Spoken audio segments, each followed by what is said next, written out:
రాహువు నవగ్రహాల్లో కీలకమైన గ్రహమే కాకుండా నీడ గ్రహం కూడా. ప్రతి 18 నెలలకు ఒకసారి తన రాశిని మార్చుకుంటుంది. అన్ని గ్రహాలతో పోలిస్తే ఎంతో శక్తివంతమైన గ్రహంగా రాహువుకు పేరు. జాతకంలో రాహువు శుభస్థానంలో ఉంటే వారు కోటీశ్వరులవుతారు. శనిదేవుడు సొంత రాశి అయిన కుంభరాశిలోకి రాహువు వచ్చే నెల అంటే మే 18న ప్రవేశిస్తాడు. 18 సంవత్సరాల తర్వాత ఈ పరిణామం చోటు చేసుకుంటుంది. దీనివల్ల కొన్ని రాశుల వారు మంచి ఆరోగ్యంతో ఉండడమే కాకుండా అన్ని విధాలుగా జీవితంలో స్థిరపడతారని జ్యోతిష్య పండితులు చెబుతున్నారు. అవే కన్యా రాశి. కన్యా రాశి వారు ఉద్యోగాలు చేస్తున్న వారు శుభవార్తలు వింటారు.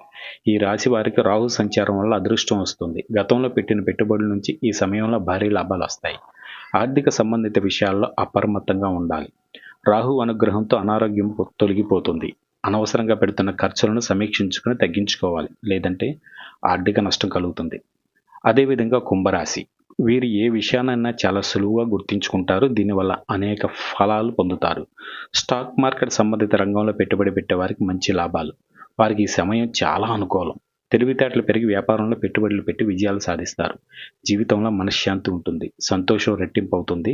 కుటుంబ సభ్యులంతా కలిసి పుణ్యక్షేత్రాల సందర్శనకు విహారయాత్రలకు వెళ్తారు. అదేవిధంగా మేషరాశి గతంలో మొదలై నిలిచిపోయిన పెండింగ్ పనులు ఇప్పుడు పూర్తవుతాయి. ఉద్యోగాలు చేస్తున్న వారికి ప్రమోషన్స్ వస్తాయి.